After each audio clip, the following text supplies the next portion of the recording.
Hello, dear students. How are you all? I hope you are doing well. Dear students, today in our YouTube lecture series, we are going to study Class 7th History, Chapter 6, The Age of Reorganization. It will be a complete chapter that will be beneficiary for various competitive examinations. In this chapter, we will study the rulers and the rule after the decline of Mauryan Empire. We have studied the Mauryan Empire in the previous chapter.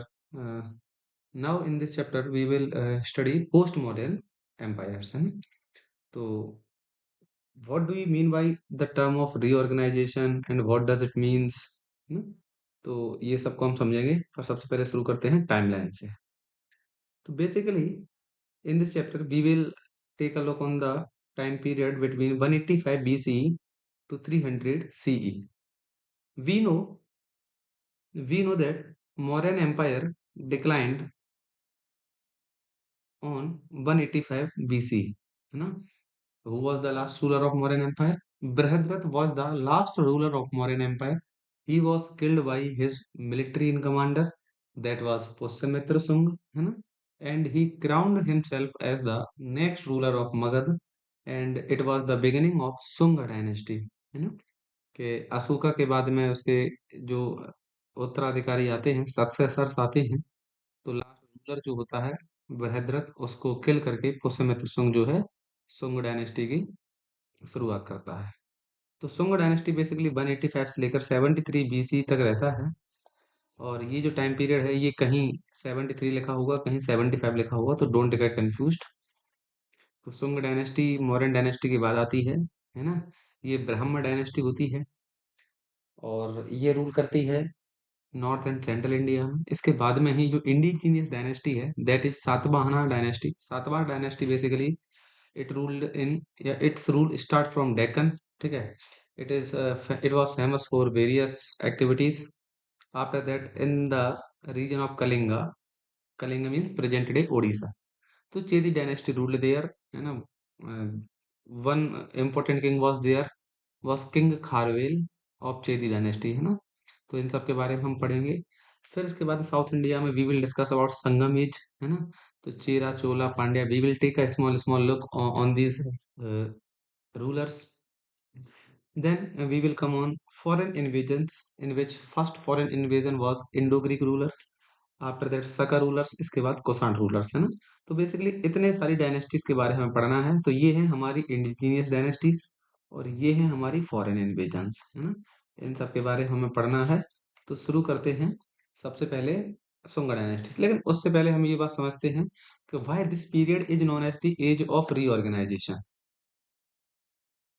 तो why this age is known as the reorganization? तो it means after Ashoka death the Mauryan empire declined rapidly. है ना? कि अशोका की death के बाद जो Mauryan empire था ये डिक्लाइन हो चुका था. अशोक ने क्या कर रखा था? तो अशोक ने अपने पूरे एम्पायर को सेंट्रलाइज करके रखा था.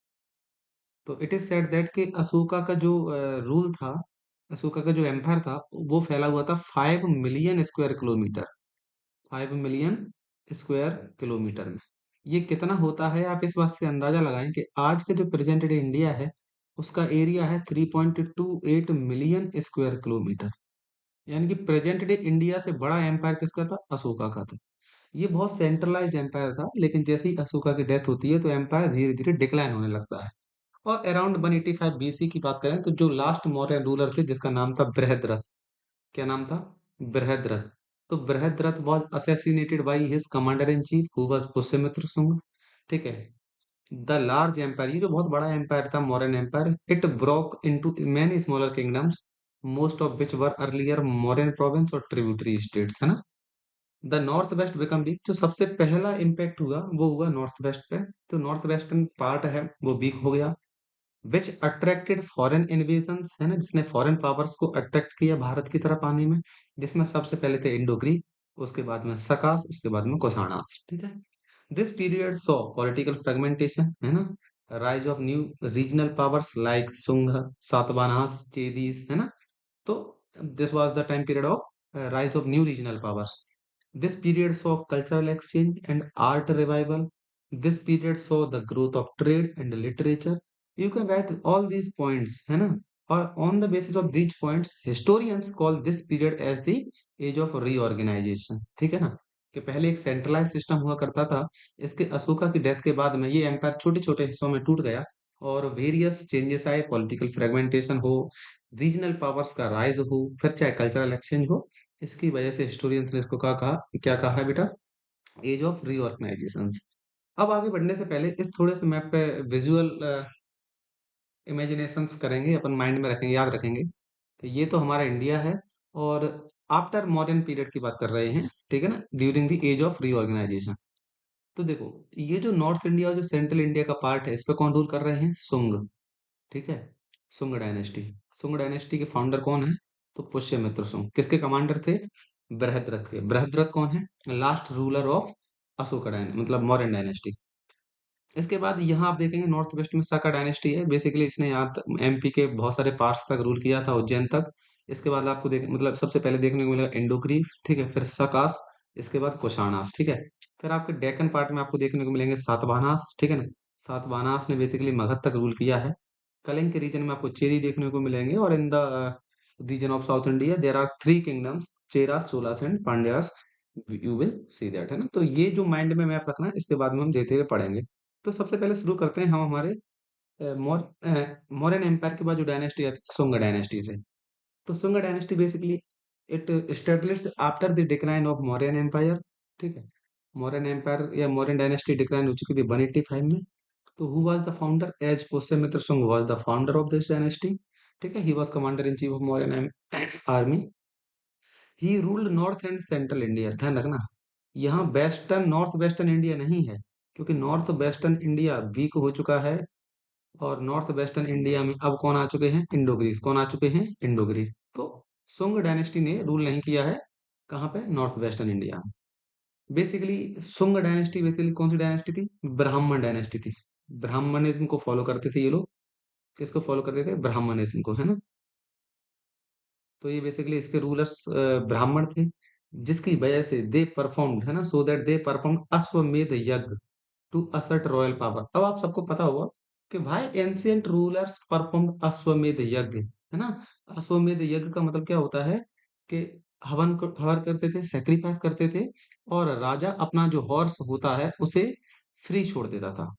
अब ये हॉर्स के ऊपर है, वो जितने एरिया में जा रहा है, समझा जाता था कि वो एरिया उस एक राजा का हो गया।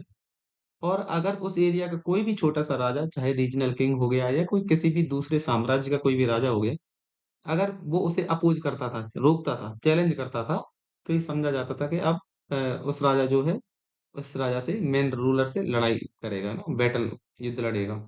तो बेसिकली ये जो अश्वमेध यज्ञ है, ये किया जाता था टू शो रॉयल पावर, है ना, ताकि पता लगे कि हमारे कंट्रोल में कितने सारे किंग्स हैं।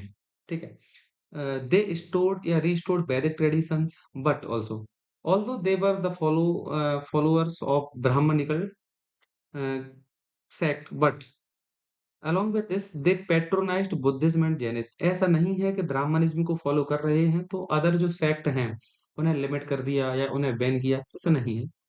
आप देखेंगे कि सुंग डायनेस्टी में जो पुष्यमित्र सुंग हैं, जो फर्स्ट रूलर हैं, ये ब्राह्मणिज्म फॉलो करते हुए, ब्राह्मण होते हुए भी, ये भरत स्तूप, एक स्तूप है सतना में। भरत स्तूप है सतना में। सतना कहाँ है, एमपी में। तो एमपी में एक स्तूप है, भरत स्तूप। तो इस भरत स्तूप की रेलिंग्स का कंस्ट्रक्शन करवाते हैं, ये शुरू करवाया था अशोका ने। पर इसको पूरा करने का काम कौन करते हैं, भरत स्तूप, है ना। तो इससे ये भी पता चलता है कि despite following Brahmanism, they patronized Buddhism and Jainism. ठीक है, तो he maintained friendly relations with Indo Greek. Capital was Pataliputra, है ना, एंड विदिशा। तो ये बेसिकली शुंग डायनेस्टी में जो रूलर होते हैं, भागभद्र। तो भागभद्र के समय कैपिटल हो चुकी थी हमारे एमपी की विदिशा। विदिशा कहाँ है, एमपी में है। ठीक है, तो इसके बाद आर्ट एंड लिटरेचर क्या था इस समय, तो पतंजलि योग सूत्र compiled during this era. Patanjali की एक बुक थी, एक ऋषि हैं पतंजलि, उनकी बुक थी योग सूत्र, वो इस समय लिखी गई थी। शुंग आर्ट की बात करें तो भरत स्तूप आपको देखने को मिलता है, जिसकी रेलिंग्स बनवाई गई थी, है ना, जिसमें जातक कथाएं लिखी हुई हैं। Sculpture shows life, music, dance and symbols of धर्म, है ना। Basically this was the details of Shunga dynasties. आपको यहाँ देखने को मिलेगी कि ये जो भरत स्तूप है, है ना। इसकी जो रेलिंग्स आपको देखने को मिलेंगी, इसका कंस्ट्रक्शन किसने करवाया था? पुष्यमित्र शुंग ने करवाया था, है ना। बाकी ये आर्ट एंड कल्चर है, ये स्कल्पचर्स हैं, आप इन्हें एक बार देख लेंगे, जिसमें ये लक्ष्मी माता की मूर्ति है। ठीक है, यहाँ एलिफेंट्स हैं, elephants holding the wheel of dharma, ये जो धर्म का चक्र है, धर्म चक्र, ये जो एलिफेंट्स हैं इसको होल्ड करे हुए हैं। ठीक है, ये सिंगर्स और डांसर्स का ग्रुप है जो परफॉर्म कर रहा है। ठीक है, इसके बाद में हम बात करते हैं सातवाहनास की। किसकी बात करते हैं? सातवाहनास। सातवाहनास ने कहाँ रूल किया है? तो basically they ruled on the part of Deccan. कहाँ रूल किया है बेटा? They ruled on the part of Deccan. अब देखेंगे, तो control large part of Deccan including Andhra Pradesh. तो उस समय के डेक्कन में कौन से पार्ट आते थे? आंध्र प्रदेश, महाराष्ट्र, तेलंगाना। इनकी कैपिटल थी अमरावती, और उसके बाद हो गई थी प्रतिष्ठान पैठन। तो याद रखना ये फैक्ट है। इसके बाद अगर हम बात करें इकोनॉमी और ट्रेड की, तो इकोनॉमी ट्रेड में आपको देखने को मिलेगा, इनका जो रीजन था, वो रीजन कृष्णा और गोदावरी के बेसिन पे था। कहाँ था? गोदावरी और कृष्णा के बेसिन के बीच में बसा हुआ था। अब ये दोनों रिवर्स हैं, तो एक बात बताओ, रिवर्स के बीच में बसे होने वाले एरिया फर्टाइल होंगे या लेस फर्टाइल होंगे? तो ये होंगे मोर फर्टाइल। कैसे होंगे? More fertile. ये बहुत फर्टाइल एरिया होगा। जब फर्टाइल होगा तो एग्रीकल्चर यहाँ की कैसी होगी? प्रॉस्परस। कैसी होगी? प्रॉस्परस। तो एग्रीकल्चर यहाँ की प्रॉस्परस थी। ठीक है, इसके साथ में ही they were very active in maritime trade, है ना। पानी के जहाज से या ये समुद्री रास्ते से ये ट्रेड करने में बहुत एक्टिव थे। कहाँ ट्रेड करते थे? वे तो रोम और साउथ ईस्ट एशिया के साथ में है, बेसिकली यूरोप और साउथ ईस्ट एशिया के साथ में ये लोग ट्रेड करते थे। तो इनका एग्रीकल्चर भी प्रॉस्परस है, ट्रेड में भी प्रॉस्परस है। कैसे पता चला सर? तो इनकी जो कॉइन्स हैं, इनके कॉइन्स पे शिप्स, ये जो जहाज होते हैं पानी के, उनकी इमेजेस बनी हुई हैं, जिससे पता लगा कि ये लोग समुद्र के रास्ते से और बहुत दूर दूर के देशों तक ट्रेड करते थे, है ना। वॉट देवर एक्सपोर्ट, तो they exported spices, sandalwood, textiles, फल्स, आइवरी। आइवरी मीन्स हाथी दांत, और हाथी दांत का जो यूज होता था वो ऑर्नामेंट्स बनाने के लिए होता था एंशियंट टाइम, है ना। तो what were their imports? If we talk about imports, that they imported glass, perfumes और गोल्ड। ध्यान रखना, इंडिया के जितने भी एंशियंट किंग हुए, इन्होंने सबने एक्सपोर्ट किया है अपने अपने सामान को, लेकिन सबसे ज्यादा जो इंपोर्ट किया है वो गोल्ड का किया है। इसलिए एक समय बाद इंडिया में गोल्ड का बहुत बड़ा कलेक्शन हो जाता है, जिसकी वजह से बाद में भारत को सोने की चिड़िया कहा जाता है।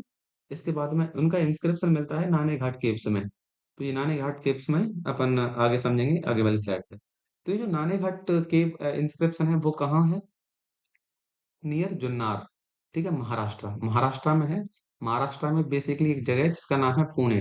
ठीक है, इस पुणे में क्या है बेटा? ये नाने घाट केव्स। ठीक है, किस लैंग्वेज में लिखी गई है? प्राकृत लैंग्वेज में और ब्राह्मी स्क्रिप्ट में। ठीक है, किसने लिखवाया है? तो basically it was commissioned by queen Naganika, है ना, ध्यान रखना।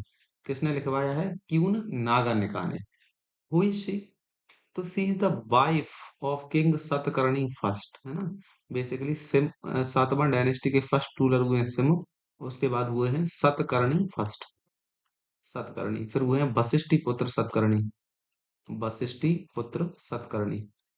ठीक है, फिर हुए हैं गौतमी पुत्र सतकर्णी, यज्ञ श्री सतकर्णी, है ना, ऐसे चलता रहा यज्ञ श्री सतकर्णी। ऐसे कौन? अब ध्यान से सुनो, ये जो किंग सतकर्णी थे, इनकी डेथ के बाद इनकी जो वाइफ थी बिडो, तो नागा निका ने ये कमीशन करवाया था। ठीक है, इसमें क्या लिखा हुआ है? तो बेसिकली ऑल द वैदिक यज्ञ, है ना, जो रानी ने करवाए थे, जैसे अश्वमेध हो गया, राजसु हो गया, वाजपेयी हो गया। क्योंकि सुंग डायनेस्टी की तरह ही सातवां डायनेस्टी भी ब्राह्मणिकल डायनेस्टी थी, इसके रूलर्स भी ब्राह्मण रिलीजन को फॉलो करते थे। तो इन्होंने भी वैदिक रिचुअल्स जो थे वो परफॉर्म किए, जिनमें चाहे अश्वमेध यज्ञ हो गया, राजसु हो गया, वाजपेयी हो गया। ठीक है, लेकिन सबसे जो इम्पोर्टेंट फैक्ट जो यहाँ देखने को मिलता है, दैट इज कि this inscription was the first epigraphic inscription of land donation.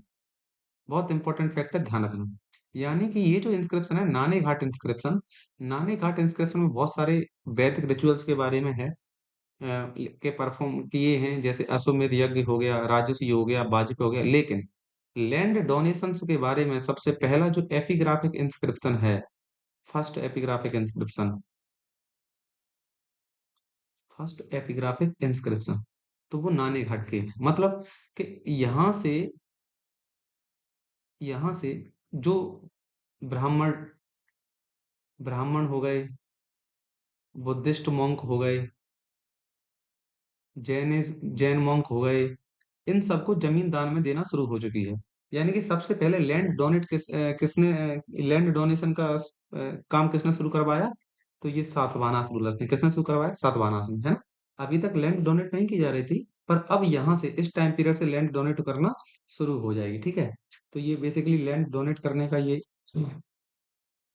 Inscription है। इसके बाद में it shows revival of Vedic tradition in the Deccan, क्योंकि नॉर्थ और सेंट्रल इंडिया में रूल कर रहे हैं हमारे शुंग डायनेस्टी, लेकिन डेक्कन में कौन रूल कर रहा है? सातवाहन डायनेस्टी। तो बेसिकली ये भी ब्राह्मण रिलीजन को फॉलो करते हैं। तो it shows revival of Vedic tradition कहाँ पे? डेक्कन में। It reflects economic prosperity and women's prominence, जैसे क्यों नागा ने करो। तो आपने यहाँ देखने को मिलेगा कि यहाँ जितने भी रूलर्स हो गए, चाहे वशिष्ठी पुत्र सतकर्णी हो गया, फिर चाहे गौतमी पुत्र सतकर्णी हो गया, ये सारे रूलर्स के नाम में आप एक चीज कॉमन पाएंगे कि इनके नामों के आगे जो भी नाम लिखा हुआ है, यज्ञश्री हो, चाहे गौतमी हो, चाहे वशिष्ठी हो, ये इन सबकी माताओं के नाम हैं, है ना। तो बेसिकली सातवान रूलर्स ने या जो सातवान किंग्स थे, इन्होंने अपने नामों के आगे किसके नाम यूज किए हैं? अपनी माताओं का, है ना। तो बेसिकली कहा जाता है कि ये कैसी सोसाइटी है? मैट्रिलिनियल सोसाइटी है। अब आप यहाँ देख रहे हैं, ये है नाने घाट केव, है ना, पुणे में है। इसके बाद देखो सोसाइटी एंड वुमन रोल, है ना। इसमें वुमन रोल क्या था?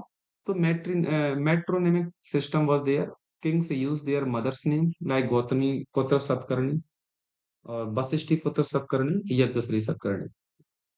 दे वर ब्राह्मण्स, है ना। तो their inscriptions mentions queens performing Vedic sacrifice, queen Naganika हो गया, क्यून गौतमी बलसरी हो गया, गिविंग डोनेशंस, ये दान किए इन्होंने, डोनेशंस दिए, है ना, बुद्धिस्ट मॉन्ग को, ब्राह्मण को, और जैन जो मॉन्क्स हो तो उनको, ठीक है।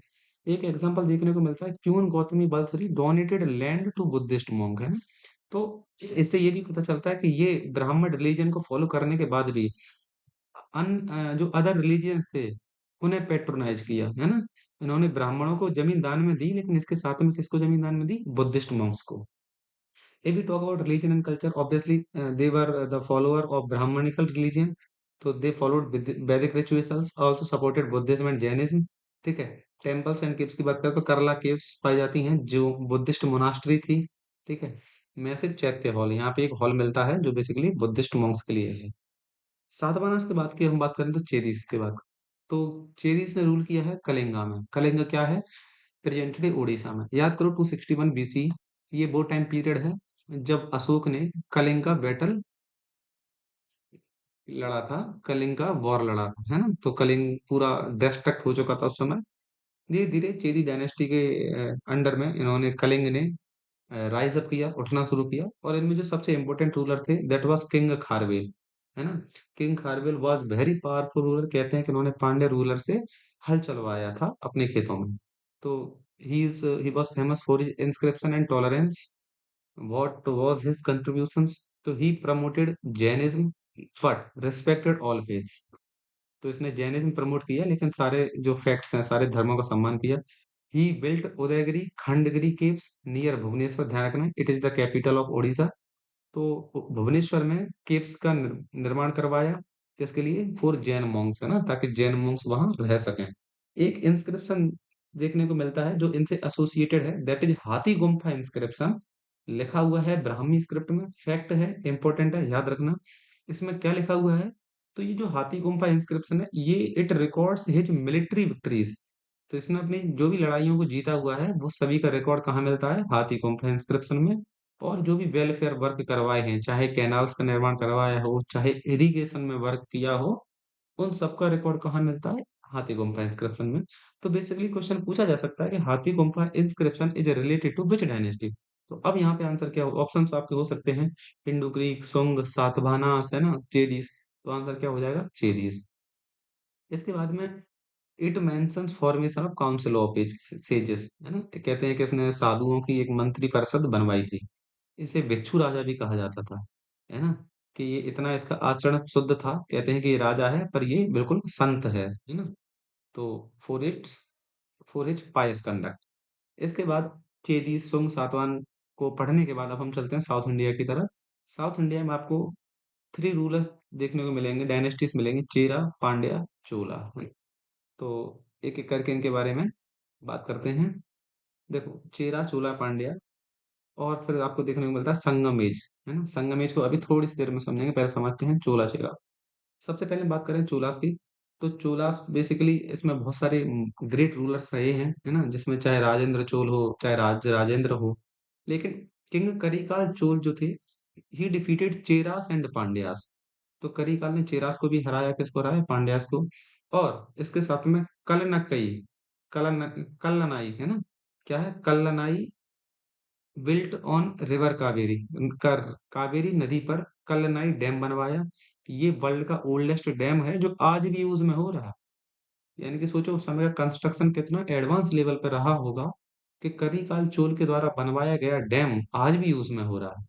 किस रिवर पे है, कावेरी रिवर पे है, इंपॉर्टेंट फैक्ट है, याद रखना। चोलास की कैपिटल क्या थी, ओराइयोर, क्या थी बेटा, ओराइयोर, है ना। बेसिकली ये तीनों के राइवल रहे हैं एक दूसरे के, है ना। चोलास ने कभी चेरास को हराया, चेरास ने कभी चोलास को हराया, पांड्या को हराया, ठीक है। ये बेसिकली एक दूसरे के क्या रहे, विरोधी रहे हैं। तो चेरास ने कहाँ रूल किया है, केरल, वेस्टर्न तमिलनाडु, इनकी कैपिटल थी वंजी, और इनका एम्बल था बो एंड एरो, धनुष और बाण था, है ना, इनके कॉइन्स पे मिला हुआ है। They traded with Romans, Arabs, है ना, इन्होंने एक्सटर्नल ट्रेड किया था। They exported spices, ivory, pearls, timber, है ना। They patronize poets and culture. तो ये चोलास और चेरास के बारे में हो गया। इसके बाद बात करते हैं पांड्यास की, है ना। तो बेसिकली ये भी one of the three strong dynasties में एक थे। इनकी कैपिटल थी मदुरई, इंपॉर्टेंट है। अभी आप आगे चल के पढ़ेंगे संगम लिटरेचर। तो जो संगम लिटरेचर, या जिसको कहा जाता है तमिल लिटरेचर, ये जो तमिल लिटरेचर लिखा गया है, इस ये कहाँ पे लिखा गया है, मदुरई में लिखा गया है। तो Pandyas were mentioned by Megasthenes, Megasthenes author रहे हैं, जिनकी बुक क्या है, इंडिका। उन्होंने इंडिका में कहा है कि ये जो पांड्यास की जो डायनेस्टी है, that was prosperous trading state, है ना। It was famous for pearl trade and naval power. They encouraged welfare and religious harmony, है ना। तो बेसिकली ये है इंफॉर्मेशन चोला, चेरास, पांड्यास के बारे में। अब इन तीनों डायनेस्टीज के रूलर ने मिलके तमिल लिटरेचर का क्रिएशन करवाया है। तमिल लिटरेचर, जिसे जिसे संगम लिटरेचर भी कहा जाता है, basically it was the assembly of poets.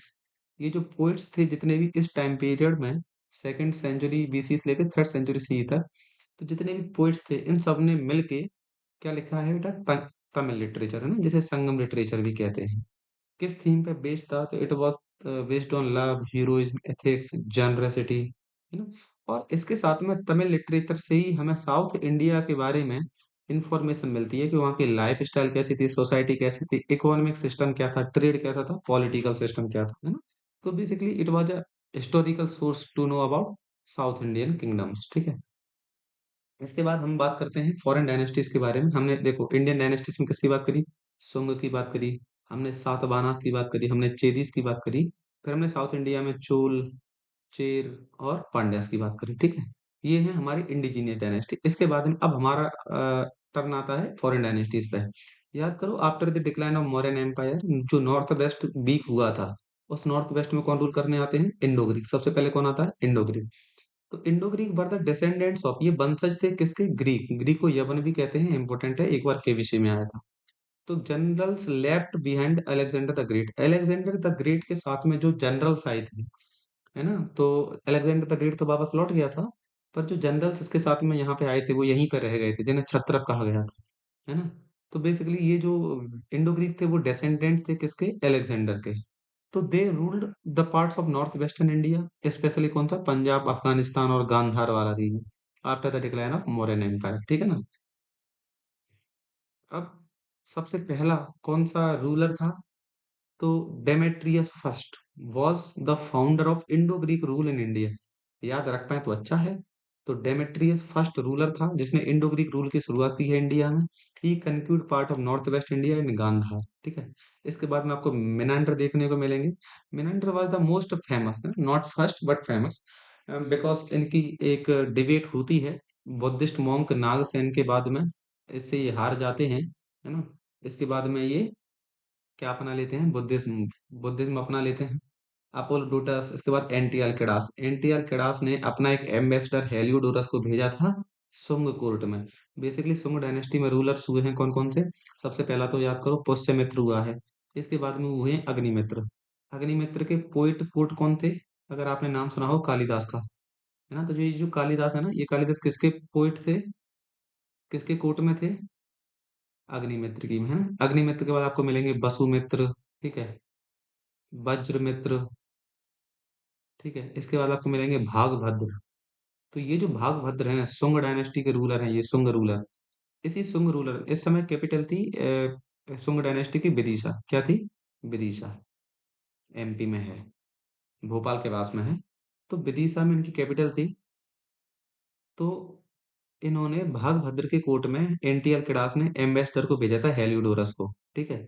और हेलियोडोरस ने यहाँ आने के बाद अ, भागवत धर्म अपना लिया था, ठीक है। भागवत रिलीजन अपनाने के बाद में इन्होंने विदिशा में एक पिलर बनवाया, जिसे कहते हैं हेलियोडोरस पिलर, है ना?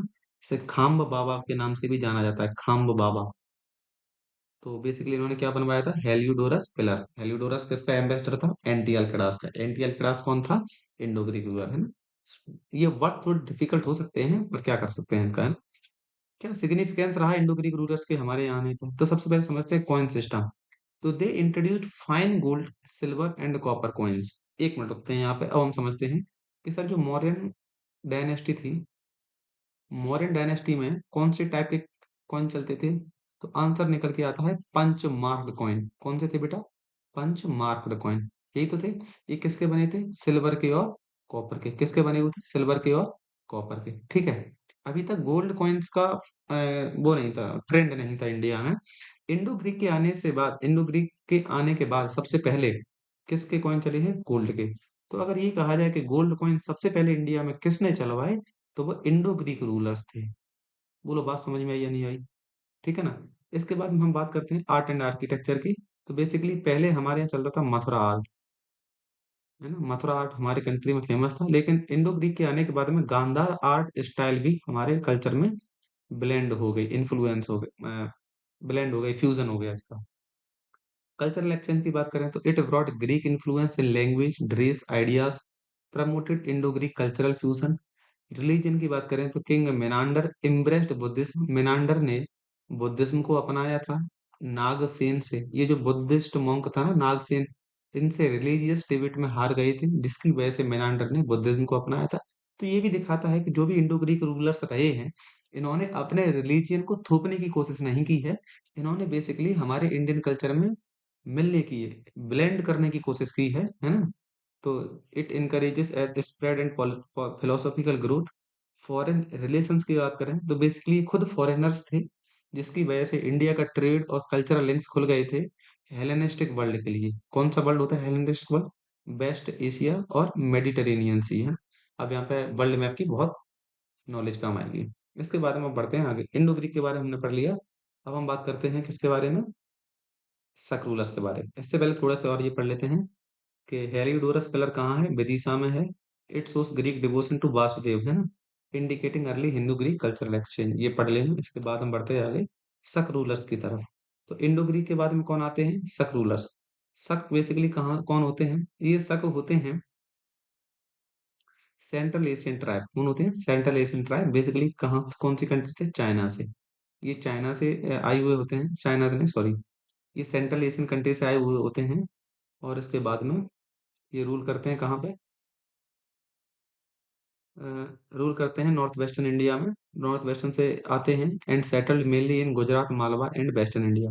ये जो शक रूलर्स हैं, इनकी 5 ब्रांचेस देखने को मिलेंगी इंडिया में, जिसमें एक ब्रांच जो है वो तक्षशिला में रूल करती है, तक्षशिला में रूल करती है। इसके बाद में बाकी की जो 4 ब्रांचेस हैं, ये इंडिया में आती हैं, जिनमें चाहे मथुरा हो गई, है ना, फिर उज्जैन हो गई, ठीक है। तो इस तरीके से ये कहाँ रूल करते हैं? बेसिकली सेंट्रल इंडिया तक इनका एम्पायर फैल चुका होता है।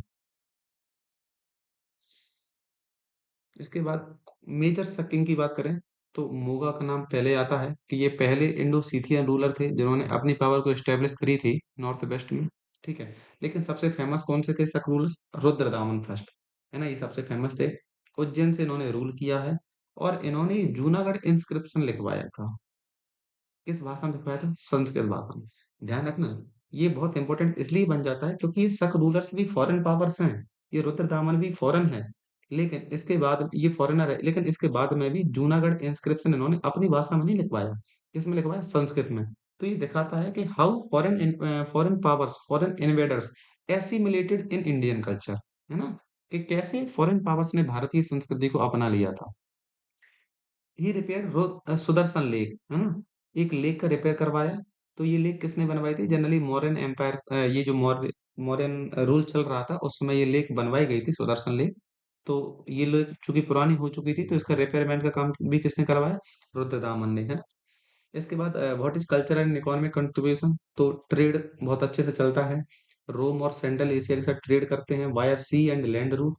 इन्होंने संस्कृत लैंग्वेज को एनकरेज किया, जूनागढ़ इंस्क्रिप्शन हमें देखने को मिलता है। इंडियन आर्ट फॉर्म को एनकरेज किया। Contributed to rock inscription, coins, architecture, blending Central Asian and Indian style, है ना, क्योंकि खुद सेंट्रल एशिया के थे, तो इन्होंने सेंट्रल एशियन आर्ट और इंडियन स्टाइल को ब्लेंड किया। इसके बाद हम बात करते हैं शख्स के बारे में, कुषाणास की बात करेंगे। तो कुषाणास जो है, इनके टाइम पीरियड शुरू होता है 78 सीई से लेकर 250 सीई तक। कहाँ से आते हैं? From Central Asia to North India, है ना, इंक्लूडिंग अफगानिस्तान, पंजाब, मथुरा और पार्ट्स ऑफ गंगा वैली तक ये रूल करते हैं। ओरिजिन कहाँ से होता है? तो बेसिकली ये सेंट्रल एशिया में कंट्री होती है चाइना। चाइना की ये ट्राइब होती है यूची ट्राइब, है ना, इंपॉर्टेंट है, ध्यान रखना। यूची ट्राइब होती है ये लोग। They entered India after defeating the Sakas and Indo Greek, और कहते हैं कि इन्होंने इंडो ग्रीक और शक रूलर्स को हराने के बाद में इंडिया में एंटर किया। और their empire become one of the largest and most powerful in early Indian history, और कहते हैं कि शक, कुषाण और इंडो ग्रीक में सबसे पावरफुल कोई था तो ये कुषाण डायनेस्टी थी।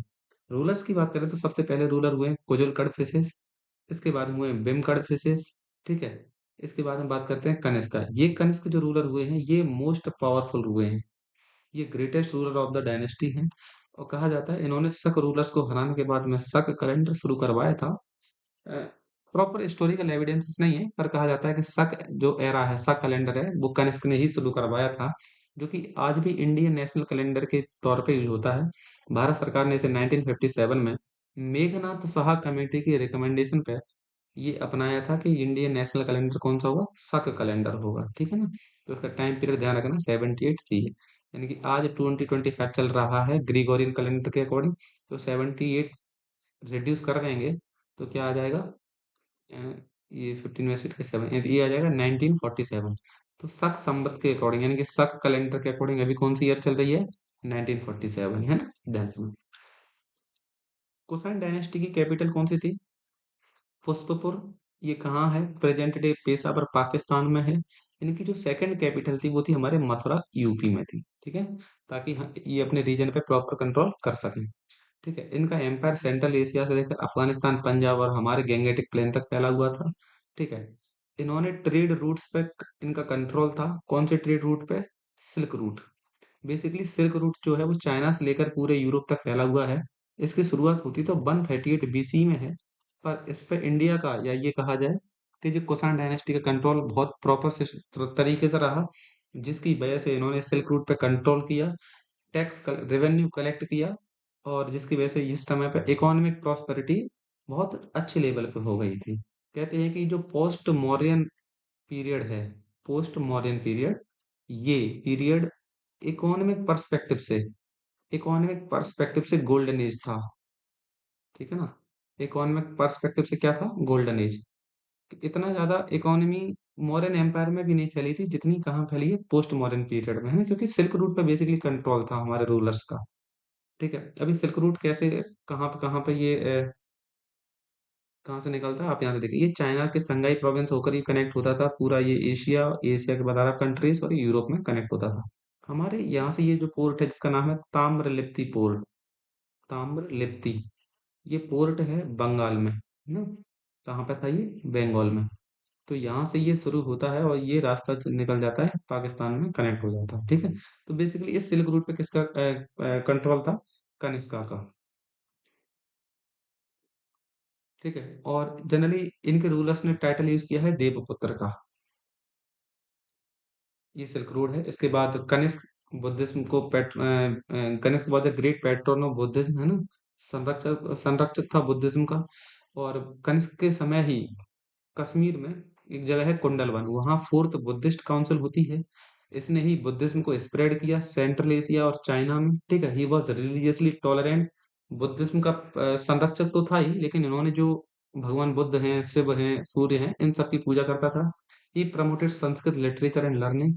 और इसी के टाइम पे two famous schools of art flourish करते थे, that was Gandhara and Mathura. Gandhara basically it was influence from Greek Roman style, ठीक है।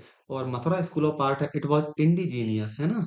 अब हम बात करते हैं गांधार और मथुरा स्कूल ऑफ आर्ट्स के बारे में। बाकी देख लेना कि they control both land and sea trade routes. उन्होंने किसका ट्रेड किया? सिल्क, स्पाइसेस और प्रीशियस स्टोन थे with Roman empire. They issued beautiful gold coins, है ना। और डिक्लाइन कैसे हुआ? तो कनिष्क के बाद में एक रूलर बनता है होबेक्स, इन दोनों के बाद में ये एम्पायर जो था वीक हो चुका था। और internal conflicts and rise of Sasanian empire, जिसकी वजह से ससानियन एम्पायर की वजह से थर्ड सेंचुरी सीई में ये एम्पायर कमजोर होकर डिक्लाइन हो चुका था, ठीक है। तो ध्यान रखना, इट लिंक्ड, सिग्निफिकेंस क्या था? इट लिंक्ड इंडिया, भारत को किससे जोड़ दिया? सेंट्रल एशिया से और मेडिटेरेनियन से, है ना, थ्रू ट्रेड, सिल्क रूट के रास्ते से। Developed Gandhara Mathura art and spread Buddhism across. सबसे ज्यादा बुद्धिज्म किसके समय फैला हुआ है? कनिष्क के समय, ठीक है ना। तो ये सारे फैक्ट्स ध्यान रखना। अब हम बात करते हैं गांधार और मथुरा की बात करते हैं। तो ये कौन से रीजन में फैले हुए थे? तो नॉर्थ वेस्टर्न इंडिया में, जैसे अफगानिस्तान हो गया, पंजाब वाला रीजन हो गया। मथुरा स्कूल ऑफ आर्ट फैला था हमारे मथुरा वाले रीजन में। किस मटेरियल का यूज किया? तो ध्यान रखना, ये बहुत इंपॉर्टेंट है, ग्रे स्टोन का यूज होता था गांधार स्कूल ऑफ आर्ट में, और हमारे यहाँ रेड सैंड स्टोन का, है ना। इन्फ्लुएंस था ग्रीक रोमन स्टाइल का, ये था प्योरली इंडियन स्टाइल। फिगर का अपीयरेंस कैसा था कि ये रियलिस्टिक दिखते थे, नेचुरल मस्कुलर बॉडी वाले थे, कर्ली हेयर्स वाले थे, और हैवी ड्रेपरी ग्रीक स्टाइल, और इनके जो फेस हुआ करता था वो लॉन्ग हुआ करता था, है ना। बाकी मथुरा स्कूल ऑफ आर्ट में क्या था? फेस सॉफ्ट है, राउंड है, सिंपल ड्रेस है, कोई हेयर कर्ली नहीं है, ठीक है। इंडियन ऑर्नामेंट्स पहने हुए हैं, और जो पोस्चर था ये इंपॉर्टेंट बन जाता है इंडियन पोस्चर्स में। गांधा स्कूल ऑफ आर्ट में जो मूर्तियां बनाई गई वो मेनली बुद्ध की बनाई गई हैं और बोधिसत्व की। बोधिसत्व वो व्यक्ति होते हैं जिन्हें कहा जाता है कि जिन्हें ज्ञान की प्राप्ति तो हो चुकी है, पर अभी धरती पे इसलिए हैं ताकि और लोगों को बोधिसत्व प्रदान करवा सके, है ना, और लोगों को ज्ञान की प्राप्ति करवा सके। तो जो गांधार स्कूल ऑफ आर्ट है उसमें बेसिकली बुद्ध और बोधिसत्व की मूर्तियां बनाई गई हैं। बाकी मथुरा स्कूल ऑफ आर्ट में किसकी मूर्तियां बनाई गई हैं? हिंदू और बुद्धिस्ट दोनों की, है ना, जिसमें बुद्ध, यक्ष, कुबेर से, यक्ष जो है वो बेसिकली नेचर गॉड है ना। तो इनकी मूर्तियां बनाई गई हैं किसमें? मथुरा स्कूल ऑफ आर्ट में। अगर एक लाइन में समझे तो गांधार आर्ट तो में ग्रीक टच है, ग्रे स्टोन से बनाई गई फॉरेन स्टाइल में। मथुरा आर्ट में इंडियन टच है, रेड स्टोन से बनाई गई और नेटिव स्टाइल में, ठीक है। ध्यान रखना इस चीज को। इसके बाद जैसे आप ये दो पिक्चर्स देख रहे होंगे, ये आप इसमें नोटिस कर रहे होंगे, इट वाज काम, सीरियस, ठीक है, काम, सीरियस, मस्कुलर बॉडी, है ना, muscular body, curly hairs, curly hair, और देख रहे होंगे ये लॉन्ग फेस, ठीक है, ये लॉन्ग फेस। तो ये सारी चीजें किसके फीचर्स हैं? गांधार आर्ट के, गांधार स्कूल ऑफ आर्ट के। ये मूर्ति किसकी है? तो ये स्टैंडिंग बुद्ध की मूर्ति है। किसकी है? स्टैंडिंग बुद्ध, इन्हें कहा जाता है स्टैंडिंग बुद्ध। कहाँ है ये? तक्षशिला में, तक्षशिला में, ठीक है, ध्यान रखना। बाकी यहीं पे जो दूसरी मूर्ति है, सबसे पहले तो ये रेड सैंड स्टोन से बनी है। किससे बनी है? रेड सैंड स्टोन से बनी है। इसके बाद में आप यहाँ देख सकते हैं कि देखो राउंड फेस है, ठीक है ना, इंडियन स्टाइल में बैठे हुए हैं, इंडियन पोस्चर में ये मूर्तियां बनाई गई हैं। कोई मस्कुलर बॉडी नहीं है, कोई हेयर कर्ली नहीं है। तो बेसिकली सिंपल थी ये, है ना, कैसी थी? सिंपल थी। इंडियन स्टाइल, इंडियन पोस्चर में बनाई गई है। तो ये डिफरेंस है। तो ये जो मूर्ति है वो किसकी है? ये गांधार स्कूल ऑफ आर्ट, ये है मथुरा स्कूल ऑफ आर्ट की, है ना। इसके बाद आपके बुक में दो इमेजेस दिए हैं। ये है head of the Bodhisattva. Bodhisattva का मतलब होता है फ्यूचर बुद्ध, ठीक, इसका मतलब होता है फ्यूचर बुद्ध। तो देखो ये लॉन्ग फेस में है, ठीक है, और वहीं हमारे जो मथुरा स्कूल ऑफ आर्ट में इसमें राउंड फेस में है। ये बेसिकली इंडियन स्टाइल में बनी हुई पिक्चर्स हैं, ठीक है। ये बनी है कुबेर की, है ना, Kubera is known as god of wealth from Mathura school of art में। बाकी आपने एक चीज नोटिस की होगी, जो भी मथुरा स्कूल ऑफ आर्ट या जो इंडियन स्कल्पचर्स होंगे इंडिजीनियस, उनके मूर्तियों में मूछें होंगी, है ना, मुस्टाच। बाकी ऐसा फॉरेन जो स्कल्पचर्स हैं उनमें देखने को नहीं मिलेगा। तो ये था हमारा चैप्टर, है ना, जिसमें हमने आर्ट एंड कल्चर भी पढ़े, फॉरेन डायनेस्टीज भी पढ़े, ठीक है। इसके बाद में चैप्टर हमारा यही होता है समाप्त। Thank you for watching it. And best wishes for your examination. Chapter समझ में नहीं आया हो तो आप एक बार वापस फिर से देख लें। फिर भी नहीं आया हो, कोई कमेंट कोई क्वेरी हो तो कमेंट सेक्शन आपके लिए हमेशा खुला हुआ है। मिलते हैं नेक्स्ट चैप्टर में, तब तक के लिए बाय।